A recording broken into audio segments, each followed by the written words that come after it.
What is going on, everybody out there? Lamont at large. Today we are in Mesquite, Texas, just about 10 or 15 minutes east of Dallas.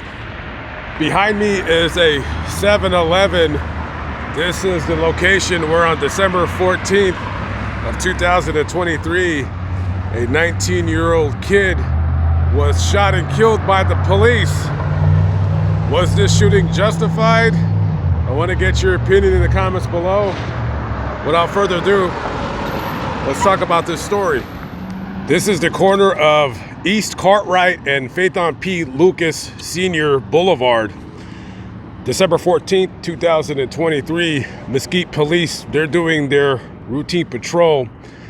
And one of the Mesquite police units is just heading down the road right here.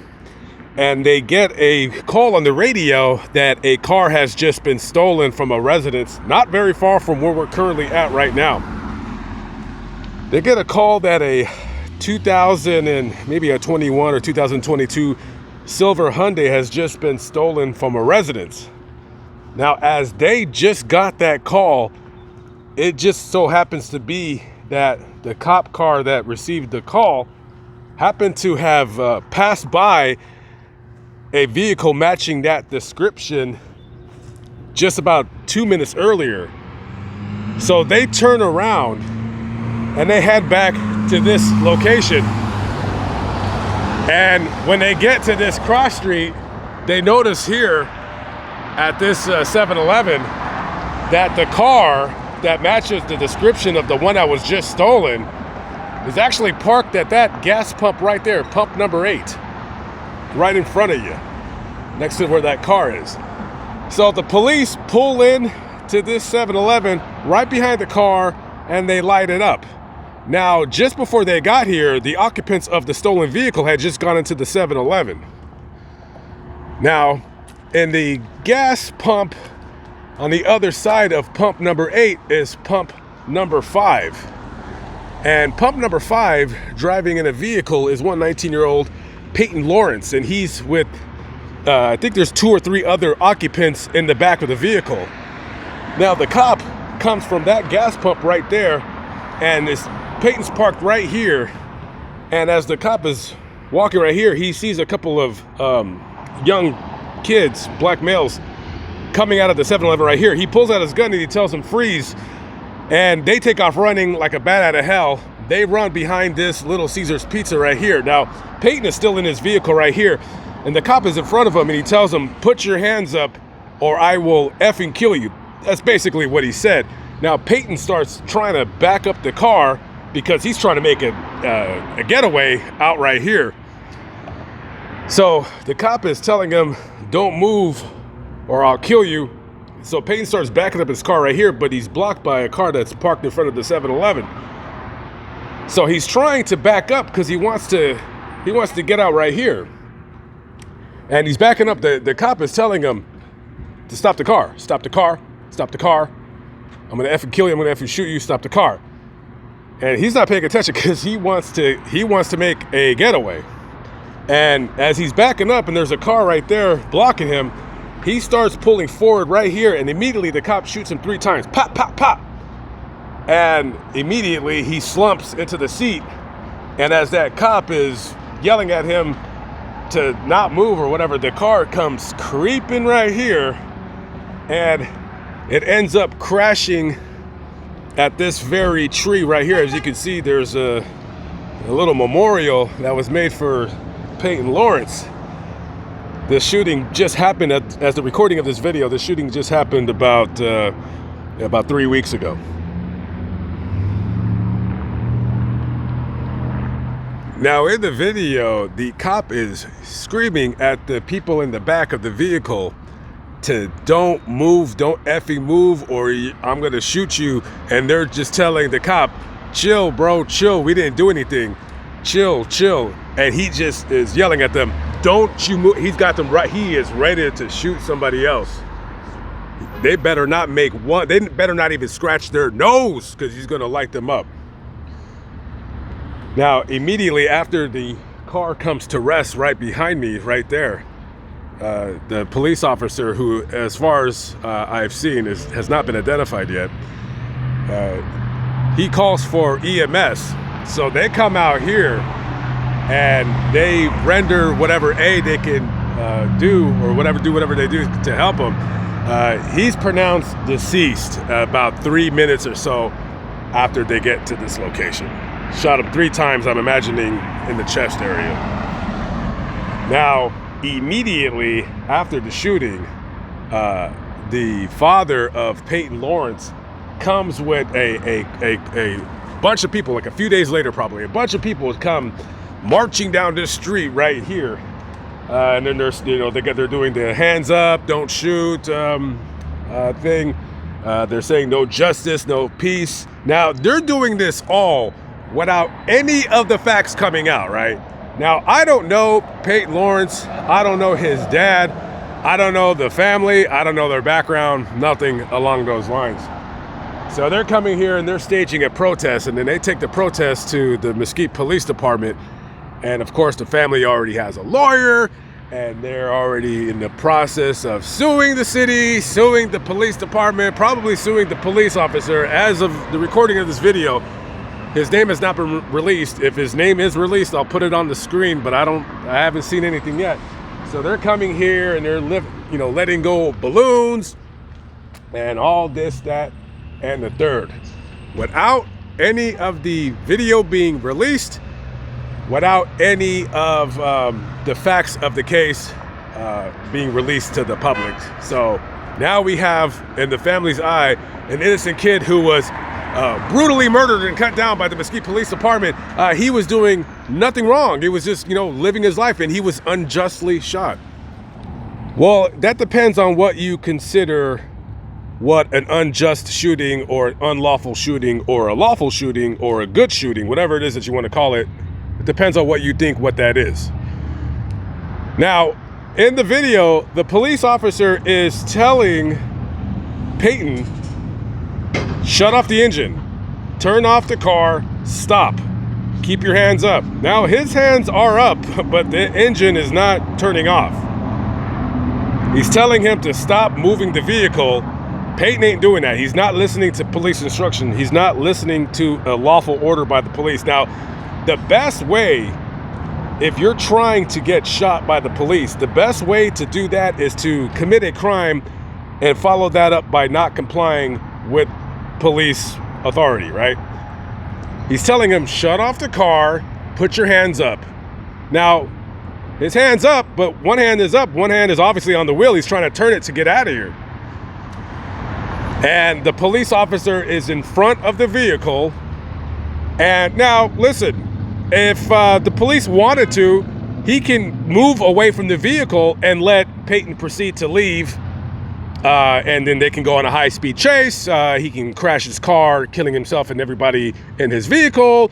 Or he, in the process, can shoot at the police. Now, when they searched the vehicle after additional units arrived, they found not one, not two, not three, but 4 guns in that car. Now, what are a bunch of kids in a car? When I say kids, I'm not saying 12, 13, 17, 18, 19, 20, somewhere around those lines. What's a bunch of kids doing with 4 guns in one car? I mean, it's legal to carry a gun as long as the gun ain't stolen and you're a law-abiding citizen and you're, legally allowed to carry a gun.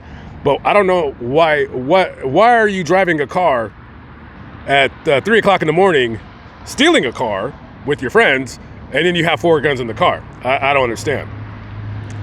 But then again, there's a lot I don't understand. So they found 4 guns in the vehicle, and of course, Peyton Lawrence, he did have an arrest warrant for an aggravated felony assault. So this kid obviously doesn't want to go to jail. He has that warrant. He knows he has a warrant. He knows that him and his friends have just got done stealing a vehicle. And he knows when the police pull him over and run his name, he's going to jail, and he does not want to go to jail. So of course he's going to try to get away. So the question remains now, was this a lawful shooting? Was this a correct shooting? Was it a justifiable shooting? Well, that's going to depend on a couple different factors. Each police department, each law enforcement agency is going to have their own set of rules on what is considered a justifiable police shooting. Now, I watch a lot of police videos, shooting videos, and most of the time, I want to say like 95% of the time, in my personal opinion, it's a justified shooting. Like in this case, I think it's a justified shooting. Because the cop is giving Peyton a lawful order and he's not listening. Now, you're going to have some people in the comments of this video who are going to say, well, why did the cop stand in front of the vehicle? All the cop had to do was just let him go so he can go about his merry way. Well, when you're suspected of a crime, when you have a stolen vehicle that you're in the midst of, you're in the same party of the persons who you help take to go steal that car, because later on, in a surveillance video from one of the neighbors' homes, that it shows Peyton dropping off some of the guys from the vehicle to go steal the Hyundai. And we all know the Kia challenge, the Hyundai challenge, it's easy to steal these vehicles. So Peyton dropped these kids off to go steal a car. Now, I've never stolen a car before, but normally when I steal a car, I want to get the hell out of the area. So it tells me that if you're stealing a car that's only a few miles away and you're already stopping to get gas, that just tells me that you've done this a couple times before and you're pretty comfortable with driving around in a stolen vehicle. I would be in Fort Worth within 20 minutes, but here they are at the gas station just filling up. So I'm imagining that they have done this kind of activity before. Now, the cop could easily, say, oh, okay, here you go, sir. Go ahead and we'll go on a high-speed chase. Let me explain something to you guys. When the cop tells you to stop, you got to stop. And as we all know, I'm not the biggest fan of, having to listen to the police or whatever, but it's something that we got to do because sometimes we just get arrested. We get arrested or we get pulled over or we committed a traffic infraction. And, you guys know sometimes I don't like getting pulled over by the police either, but it's a lawful order. And Peyton already knew he was doing something wrong. He already knows he was doing something bad. He already knows he was doing something illegal. He already knows he was doing something that he was not supposed to be doing. And he already knew he was going to get in trouble. And he already knew he was going to go to jail and probably go to jail for a while. And he didn't want to go to jail. When a cop stops in front of your vehicle and tells you to stop, they're not going to move out of your way. If they feel they're in danger, they're going to shoot you before they get out of the way because they're stopping you from proceeding forward. Just imagine if a cop is like a brick wall, right? Imagine a cop, if they get in front of your car and they're pulling out a gun and they say stop, imagine that's a brick wall. And you're not going to get past that brick wall unless you want to get shot. And that's exactly what happened over here. So a lot of what Stephen Lawrence said about this crime happened before the release of the body camera. Now that the body camera was released and it's showing that it looks like a justifiable shooting, but it has not been finalized about whether this in fact was a justified shooting because they still got to investigate it. So it's still going to be quite some time before that final ruling comes out. But the family's attorney, Lee Merritt, says, quote, the family has pushed for transparency, unquote. Transparency. Those are one of those boilerplate statements that have constantly been said over and over and over again when it comes to these police shootings. So now that we've all seen the video's been viewed at least 300, 400,000 times online, probably a lot more than that when you count in Facebook and TikTok. So I'm sure millions and millions of people have already watched this video. And the father, Stephen Lawrence, he says, quote, he was surprised by the lack of concern he saw from the city officials about the death of his son. He says also, I'm not saying that all officers are bad, but the situation is bad. When I look up at y'all, I don't see concern. It's just business as usual for you guys, and that is sad. Well, they're probably not too concerned because in their mind's eye, your son, who had a felony warrant for his arrest and is driving a car full of guns and is stealing cars and committing, multiple felonies at the same time, they're probably not going to be too concerned with the loss of his life. That's just what it is. And he's not going to be able to see it that way because that's his son. Now, good or bad, you know, you try to raise your kids the best way that you know how to do, and sometimes it turns out better than most, sometimes it doesn't. Like I said, I don't know their home life. I don't know what was going on. I don't know what a 19-year-old kid is doing out at 3 o'clock in the morning. Yeah, you're an adult. You can do whatever you want. But 3 o'clock in the morning, the only time people should be out at 3 o'clock in the morning is if you're either going to or from work, or there's an emergency, or you just feel like, you know, you want some cookies. Other than that, 3 o'clock in the morning, people don't normally drive around town looking to steal cars. With that being said, I've kind of explained like the pretty much the gist of the story.